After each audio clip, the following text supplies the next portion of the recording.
Kjo seancë do të mbahet mend në historinë e Kosovës, tartë e Kosovës, çdo kush këshëshni e din që është e palishme dhe jo kushtetuese. Unë me kriju kushte me mbajt fjalimin.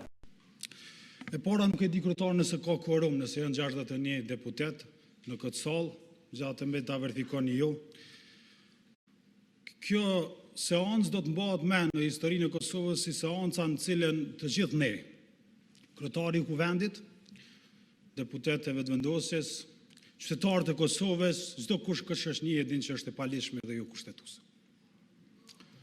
Asnjë vend nuk mund të mbaj seancë të kuvendi i Kosovës, një kuvend nuk mund të mbaj seancë pa zgjedhur qeverinë.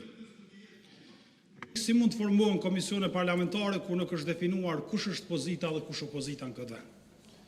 Se komisionet themelohen mbi bazën që njëra parti merr një antar komisioni sipas opozitës, njëra sipas faktit që janë pozitë. S'ka Kosova opozitë dhe opozitë sot. S'mund të formohen komisione parlamentare. E dyta, miratimi i projekt ligjeve. Qeveria jonë është qeveri në detyrë, jo qeveri në dorëheqje. Unë e kam këtu me vete ligjin për qeverinë.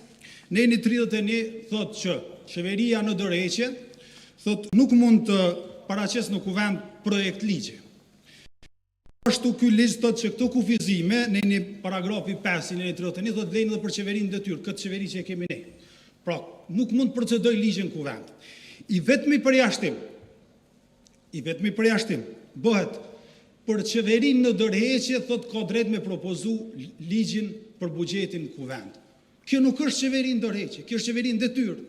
Mos u gut se njëjëm, kështu që sot duroni pak të folë edhe unë se njëjëm për i PDK-s. Nuk ka asnjë vend tjetër në të cilin të shfrytëzojnë kohën tem. Prit. Koleg deputet Çetsi, lutem. Unë më kriju kushte me mbajt fjalimin. Ju nuk ma diktoni që mbajmë fjalimin. S'mush ma diktu fjalimin, unë e mbaj fjalimin që duone. Ma lejon rregulloria. Zoti Gruda, vazhdo me fjalimin për shkak se nuk dëgjohet ja. E kuptoj, po. Lidhen këto kushte kur të gjithë flasin për ne herë. Rregull, vazhdo. Asnjë kuvend. Në legjislaturën e kaluar s'ke qenë deputet, so për njohurinë tuaj me 29 shkurt 2024, AK ka mbajt seancë të jashtëzakonshme pa kvorum. Me 16/10/2024 PDK gjithashtu ka mbajt një seancë të jashtëzakonshme ku s'ka pas kvorum, po është një praktik dhe kjo e mundsuar nga kryetori e pararendësi e Mzuti Glauk Konjufca. E dyta, unë e kuptoj që mbase edhe mundesh me posë argument çështjen e themelimit të komisioneve kush është pozitë apo opozitë. Po ne kam diskutuar edhe mbledhjet kryesisë.